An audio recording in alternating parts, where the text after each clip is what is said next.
प्यारे बच्चों, आज कक्षा 7 में विषय हिंदी पत्र लेखन के बारे में जानकारी प्राप्त करेंगे। पत्र लेखन क्या है? पत्र लिखकर हम दूसरे तक अपनी बात पहुंचाते हैं, उसे हम क्या कहते हैं? पत्र लेखन। पत्र लेखन के दो प्रकार होते हैं। एक तो होता है अनौपचारिक पत्र, जैसे मित्र परिवार के किसी सदस्य जैसे पिता, भाई, बहन, चाचा आदि रिश्तेदार या परिचित को पत्र लिखकर कोई संदेश या निमंत्रण आदि देना। दूसरा होता है औपचारिक पत्र, जैसे विद्यालय के प्राचार्य जी किसी अधिकारी, पुस्तक विक्रेता आदि को पत्र लिखकर अपनी प्रार्थना, समस्या, शिकायत आदि बताना। तो हमने क्या जाना कि पत्र के दो प्रकार होते हैं, एक होता है अनौपचारिक, दूसरा होता है औपचारिक। अब हम जानेंगे कि पत्र लेखन के कितने भाग होते हैं। पत्र लेखन के मुख्य 8 भाग होते हैं। पहला होता है प्रेषक का पता, कि जो पत्र लिखने वाला है वो सबसे पहले अपना पता लिखेगा कि कहाँ से पत्र को लिख रहा है, फिर तिथि लिखेगा अर्थात दिनांक। उसके बाद वो क्या करेगा? संबोधन, कि पत्र लिखने वाला जैसे पिता को पुत्र पत्र लिखता है तो क्या लिखेगा? पूजनीय पिताजी। और अगर मित्र को पत्र लिखेगा तो क्या लिखेगा? प्रिय मित्र। ये संबोधन होगा। उसके बाद में है नंबर 4 पर अभिवादन। उसके नाम, उसका अभिवादन, जैसे नमस्ते, चरण स्पर्श, जैसा रिश्ता होता है वैसा ही वो अभिवादन करेगा। फिर है विषय वस्तु। विषय वस्तु में हमारा टॉपिक क्या है, किसके ऊपर हम ये पत्र लिख रहे हैं, विषय वस्तु आ जाएगा। और उसके बाद में आएगी समाप्ति, कि अब अंत में मैं यही लिखना चाहता हूँ कि मैं अपनी पढ़ाई और स्वास्थ्य का यहाँ ध्यान रखूँगा, कि अंत में या मैं छोटों को प्रेम और बड़ों से मेरा चरण स्पर्श कहना, और आप जहाँ भी हैं अपना ध्यान रखना। इस तरह से वो समाप्ति करेगा। और फिर बाद में करेगा प्रेषक का संबंध, कि जैसे आपका प्रिय मित्र या फिर आपका प्रिय पुत्र। अगर पुत्र पिता को लिख रहा है तो वो क्या लिखेगा? कि आपका प्रिय पुत्र। और अगर मित्र अपने मित्र को लिख रहा है तो क्या लिखेगा? आपका प्रिय मित्र। और फिर अपना उसके नीचे वो लिखेगा नाम। तो अब मैं आपको इसका भी एक उदाहरण, देखो ये फॉर्म दिखा रही हूँ सबसे पहले कि कितनी स्टेजेस में ये लिखा जाता है। नंबर 1 प्रेषक का नाम और पता, फिर दिनांक, और इसके बाद संबोधन और अभिवादन। ठीक है, उसके बाद में विषय वस्तु आ जाएगी। विषय वस्तु के नीचे आ जाएगा संबंध का उल्लेख, और उसके नीचे आ जाएगा प्रेषक का नाम। तो इसी तरह का फॉर्मेट आप अपनी गृह कार्य पुस्तिका में बनाकर और उसमें उसको फिल करेंगे, उसको भरेंगे।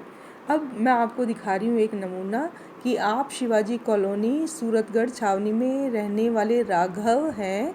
अपने मित्र भुवन को पत्र लिखकर पूछो कि उसकी पढ़ाई कैसी चल रही है। अब देखो इसमें सबसे ऊपर उसने क्या लिखा है? पता लिखा है कि P7/4 शिवाजी कॉलोनी सूरतगढ़ छावनी। फिर क्या लिखा है? दिनांक, जैसे कि आपको बताया गया था 30 अप्रैल 2020। उसके बाद में उसने क्या लिखा है? संबोधन, प्रिय मित्र भुवन। फिर क्या किया है? अभिवादन, नमस्ते। उसके बाद में क्या लिख रहा है? विषय वस्तु, मैं अपने माता पिता के साथ यहाँ कुशलता से हूँ तथा आपकी कुशलतापूर्वक होने की कामना करता हूँ। आपको कक्षा 6 अच्छे अंकों से उत्तीर्ण कर कक्षा 7वीं में आने पर बहुत बहुत बधाई। मैं जानना चाहता हूँ कि अब इस नई कक्षा में आपकी पढ़ाई कैसी चल रही है, पत्र लिखकर बताना। फिर देखो समाप्ति कर रहा है कि अपने माता पिता को मेरा प्रणाम कहना आपके पत्र की प्रतीक्षा में। और उसके बाद में वो क्या कर रहा है? संबंध, प्रेषक का संबंध, आपका मित्र। और उसके फिर नीचे लिख रहा है अपना नाम। उसके नीचे फिर क्या लिख रहा है? अपना नाम लिख रहा है। अब देखो अभी ये एक है औपचारिक पत्र। बीमार होने पर प्रार्थना पत्र, जैसे सबसे पहले क्या लिखेगा? सेवा में। ठीक है, ये उसका क्या है? उनको वो सबसे पहले संबोधन कर रहा है कि सेवा में प्रधानाचार्य जी। अगर आपके विद्यालय में फीमेल है, महिला है, तो फिर आप लिखोगे प्रधानाचार्य जी। और अगर एक पुरुष है तो फिर आप लिखोगे प्रधानाचार्य जी। और विद्यालय का नाम जैसे इसमें तो है राजकीय बालिका, तुम किस विद्यालय में हो? राजकीय बालिका उच्च माध्यमिक विद्यालय। और स्थान क्या है? धत्रवाड़ा। धत्र वाला स्थान है। इसके बाद में तुम किस विषय पर प्रार्थना पत्र लिख रहे हो, तो विषय है कि बीमारी की छुट्टी के लिए प्रार्थना पत्र। फिर उनको क्या करोगे, संबोधन कर रहे हो कि महोदया, ठीक है, महोदया, क्योंकि वो एक महिला है इसलिए महोदया लिखेंगे, और अगर वो एक पुरुष होते तो हम तुम क्या लिखते, महोदय।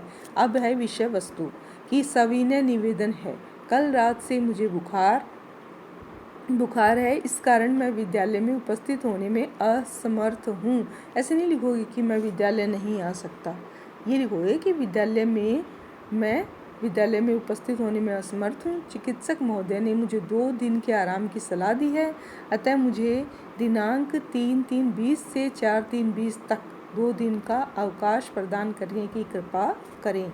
आपकी अति कृपा होगी, धन्यवाद।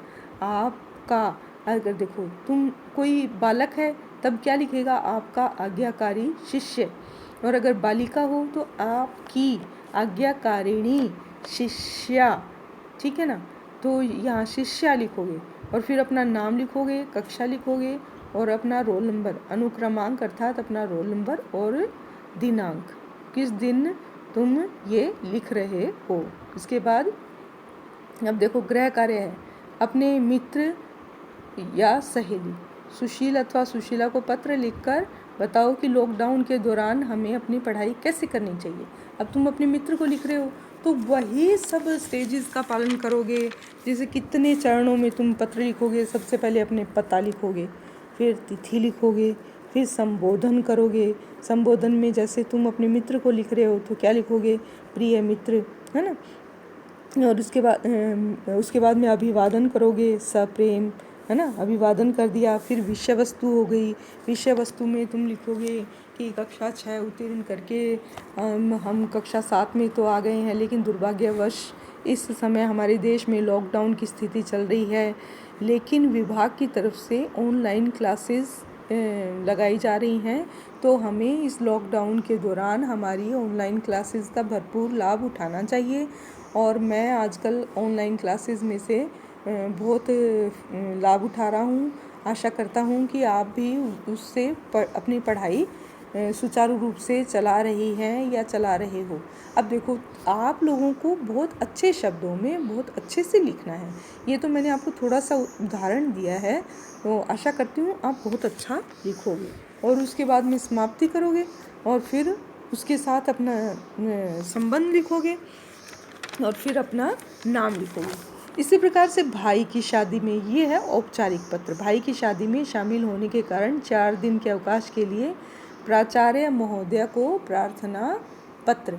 तो सब वही तरीका है जिस तरह से तुम लोगों ने बीमार होने पर प्रार्थना पत्र लिखा था ना, पहले सेवा में, और अगर महिला है तो प्रधानाचार्य जी, और अगर पुरुष हैं तो प्रधानाचार्य महोदय, और अपने विद्यालय का नाम, फिर स्थान, फिर विषय लिखोगे। विषय में क्या लिखोगे कि भाई की शादी में शामिल होने पर, और उसके बाद में विषय वस्तु क्या होगी कि सविनय निवेदन है कि मेरे भाई की शादी दिनांक इतने को तय हुई है।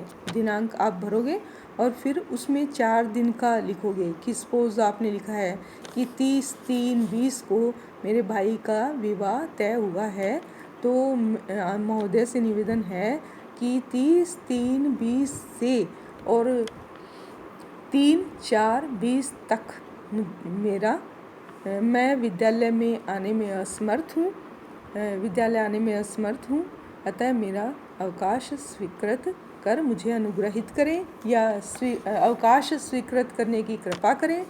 और आपका फिर वैसे ही धन्यवाद, आपका आज्ञाकारी शिष्य।